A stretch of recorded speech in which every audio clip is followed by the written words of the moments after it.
Salutations et bienvenue dans cette troisième vidéo de la série Je refais vos mises en page de cours. Aujourd'hui, nous allons nous attaquer à une mise en page partagée par Stéphanie, que je remercie beaucoup pour sa participation à cette série de vidéos, et qui m'envoie une mise en page, un extrait, j'imagine, de son cours de SVT au lycée, qui donne cours en première générale et qui donne cours donc sur la dynamique de la lithosphère. Donc on parle de tectonique des plaques et ici il s'agit d'une activité dans le chapitre. Donc si je regarde directement la mise en page qu'elle m'a envoyée, elle fait un recto verso, 2 pages, et on se retrouve avec le chapitre numéro 2, la dynamique de la lithosphère, activité 4, les fosses océaniques. Quand je regarde le titre de son document, j'ai l'impression que elle fait en fait une activité par fichier et donc elle a un fichier par activité dans sa séquence et donc on n'a pas un gros fichier avec tous les éléments qui se suivent mais des fichiers séparés. Peut-être que je me trompe et c'est pas le cas, mais je vais partir du principe que c'est ça et si c'est pas le cas, du coup je suis désolée, je suis partie sur une erreur, mais qu'est-ce qui me donne du coup cette impression de cette personne a décidé de mettre en place un fichier par activité? C'est d'abord le titre du document. Et puis ensuite, je n'ai pas de numéro de page en bas. Donc quand je regarde, la première chose que je regarde, c'est pour le pied de page par exemple. Donc on a un en-tête qui nous indique qu'on est en première générale, que c'est le thème 1, la dynamique interne de la Terre. Et puis dans le thème 1, on est dans le chapitre 2. Et puis dans le chapitre 2, dans l'activité 4. Donc là, je vois une espèce de structure qui se dégage. Maintenant, si jamais... Je reprends mon exemple du fait que l'élève a son classeur qui s'ouvre dans son sac à dos et qui doit remettre en page ou à remettre en ordre en fait toutes ses feuilles. Là, je suis un petit peu embêtée parce que je trouve que la structure n'est pas assez visible que pour pouvoir vraiment réussir à faire ça en quelques secondes. Ce serait possible. Maintenant, il réussirait à mon avis à regrouper toutes les pages ensemble, mais peut-être pas à les remettre dans l'ordre directement. Il faudrait qu'il relise, qu'il regarde, qu'il voit en fait en fonction des différents éléments, peut-être, si c'est possible. La seconde chose qui me saute aux yeux, c'est la densité. La densité de cette mise en page. Il y a beaucoup de textes qui se retrouvent vraiment de manière très dense. Donc on va voir un petit peu pour aérer ça. Aussi pour un petit peu mieux marquer la structure parce que je vois qu'on est chapitre 2 activité 4. J'aimerais bien faire un truc pour qu'en un coup d'œil en fait l'élève arrive à se repérer et à refaire la structure dans sa tête. Ok, thématique 1, chapitre 2 activité 4, vraiment une hiérarchie pour que en un seul coup d'œil en fait on y arrive et qu'on arrive aussi peut-être à replacer les feuilles dans l'ordre. Si jamais toutes les feuilles de ce même cours sont mélangées, on arrive directement grâce à une hiérarchie à avoir ça dans un seul coup d'œil. Ça c'est un peu mon objectif là que je vois. Une des premières choses que j'ai envie de remettre en place. Ensuite, je vois qu'elle a une espèce de question de recherche ici. Comment se manifeste le plongement de la lithosphère océanique en profondeur? Et je trouve qu'elle n'est pas assez mise en évidence. Est-ce que l'élève, à travers l'activité 4, doit répondre à cette question? C'est pas hyper clair. Donc je me dis, là il y a un truc à clarifier quoi. Après, la consigne est bien mise en évidence avec un encadré qui se retrouve grisé et on a, à l'aide de l'ensemble du matériel proposé, construire un schéma d'une zone de subduction. Je suppose qu'en première générale, ils savent ce qu'est une zone de subduction et comme c'est l'activité 4, on a déjà vu les différents mouvements possibles des plaques tectoniques. Donc c'est pas un truc nouveau et ils ont dit ok d'accord, on va voir, on va faire ensemble, j'ai compris le principe, on va faire ensemble le schéma maintenant, en tout cas c'est l'activité qu'on me demande de faire. La première chose que je vois c'est matériel, donc elle met le matériel document 1 et document 2, le logiciel, elle a mis le lien, et puis la démarche à suivre. Et là j'ai déjà un problème, c'est que le document 1 se superpose avec la partie matériel, donc on a un petit bug de mise en page à ce niveau-là. C'est aussi pour ça que je voulais absolument qu'on m'envoie des PDF. C'est parce que des fois, en fait, quand c'est dans Word ou quand c'est dans LibreOffice, ce genre de choses a tendance à se superposer.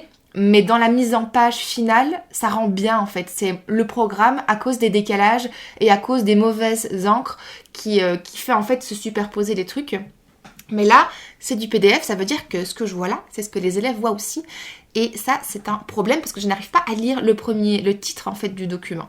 Donc ça, c'est un petit souci. Le document 2 est une carte. Bon, ici, moi, si j'étais si j'étais dans mon propre cours, parce que c'est une matière que j'ai donnée en troisième, quand je donnais cours de géographie troisième. Il y a un truc qui me gêne, c'est qu'il n'y a pas de source. Mais ça, bon, c'est que moi, peut-être, je vais pas rentrer dans... C'est parce que c'est une matière que je maîtrise, donc je dois prendre un petit peu de recul par rapport à ça. Mais donc, du coup, on a une carte qui...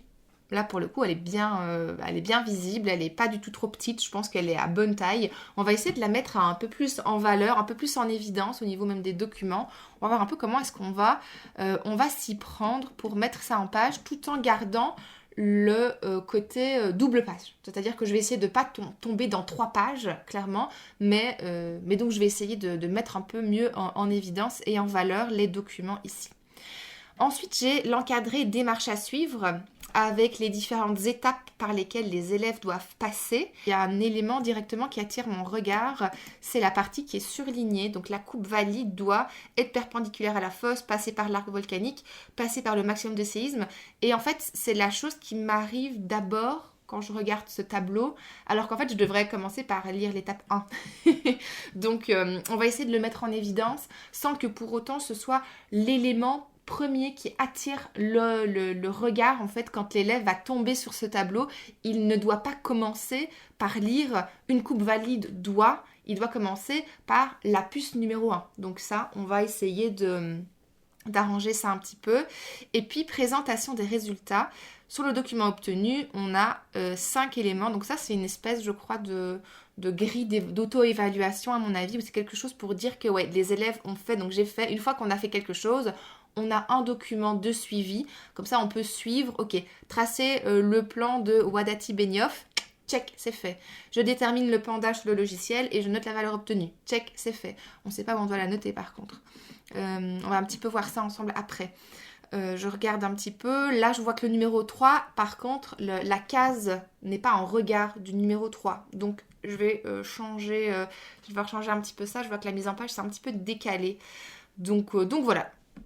Les éléments principaux sur lesquels je vais me concentrer ici, c'est peut-être la hiérarchie plus marquée, davantage marquée, la structure, oui je vois, le fait que ce soit dense. On va essayer un petit peu d'aérer tout ça en fait.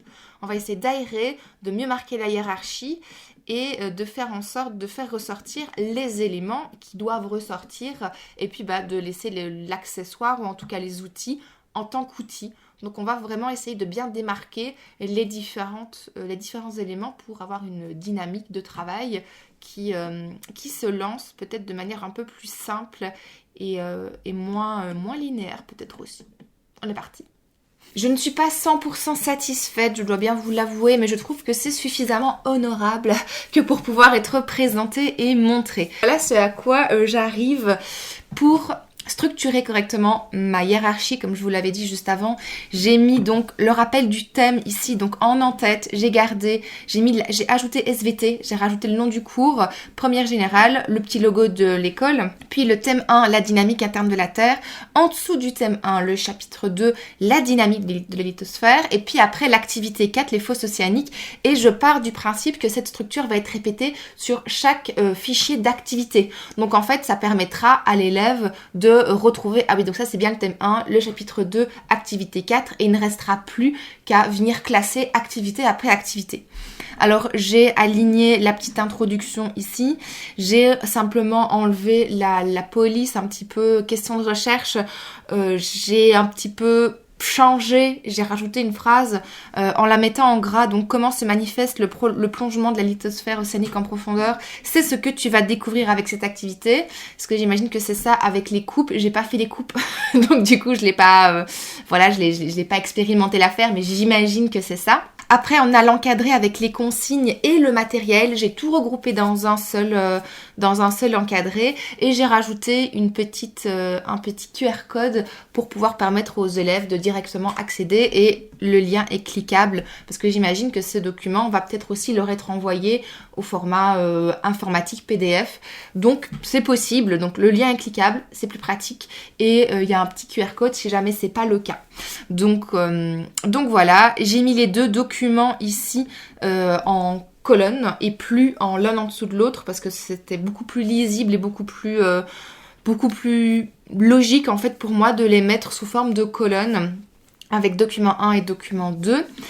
Ensuite, sur la deuxième page, là, pour le coup, j'ai séparé. Donc avant, on avait juste l'élément sur la coupe qui doit être valide avec les différentes choses qui étaient surlignées pour pouvoir clarifier un peu la démarche à suivre pour l'élève. J'ai numéroté les différentes étapes et puis j'ai aussi extrait cette partie d'information qui apparaît dans un cadre donc à côté, sur le côté. Donc j'ai mis en l'étape 4 pour réaliser une coupe correspondant à une subduction. À la place de mettre juste en dessous les informations sur la coupe valide, j'ai décidé de les extraire et de mettre une petite flèche en pointillé qui redirige à l'extérieur du cadre pour quand même les mettre en évidence, mais que ce soit en fait pas dans les différentes étapes pour ne pas embrouiller la lecture du document avec la démarche à suivre. Et puis après, présentation des résultats. Là, je suis pas hyper satisfaite. J'aurais dû faire un peu autrement. Je sais pas trop. C'est ça qui m'embête un peu. Ça fait très tableau. Mais bon, en attendant, c'est clair. Les différents éléments sont bien mis en évidence. J'aurais peut-être dû encore augmenter l'écart entre les différents éléments. C'était possible. Un truc à faire si jamais tu veux, Stéphanie. Donc, mais voilà, donc les différents éléments sont bien mis en évidence avec la case à cocher en face. Et voilà. Voilà donc le petit résultat. Comme je vous ai dit, je suis pas hyper satisfaite. Je voudrais bien faire ça un peu autrement, peut-être égayer un petit peu la mise en page. J'avais pas de charte graphique avec des couleurs, donc je suis partie sur du vert, mais en fait c'est vrai que si j'avais une charte graphique avec des polices bien déterminées, des choses bien déterminées, à mon avis ça aurait peut-être un petit peu mieux rendu. Et donc si jamais c'est le genre de choses qui vous pose problème dans vos mises en page et que vous savez pas trop comment les améliorer, avoir une charte graphique, avoir une hiérarchie, ça aide vraiment. Je vous remets en barre d'informations le lien vers mon post Instagram dans lequel je parle des chartes graphiques. Et c'est là-dessus que je vais terminer cette vidéo. J'espère qu'elle vous aura plu. Si jamais c'est le cas, n'hésitez pas à la liker, à vous abonner si ce n'est pas encore le cas. Et si vous avez envie d'améliorer vos mises en page de cours, dit-elle après avoir dit que cette mise en page, elle l'a trouvée un peu moyen. Mais bon, on peut pas être toujours 100% satisfait de ce qu'on fait. Mais si ça vous intéresse d'apprendre à créer vos propres modèles de cours, réfléchir à votre hiérarchie, réfléchir à votre structure, mettre à plat vos différentes compétences par rapport au traitement texte, à Canva, bref, tout ça, je vous invite à nous rejoindre dans la formation Mettre en page comme une prof. Et si vous la suivez déjà, parce que vous êtes déjà dedans, n'oubliez pas que vous avez maintenant accès à tout un espace, un centre de pilotage pour arriver à suivre la nouvelle version de la formation jusqu'au bout. D'ici la prochaine vidéo, je vous souhaite une très bonne journée, une très bonne soirée et je vous dis à la prochaine!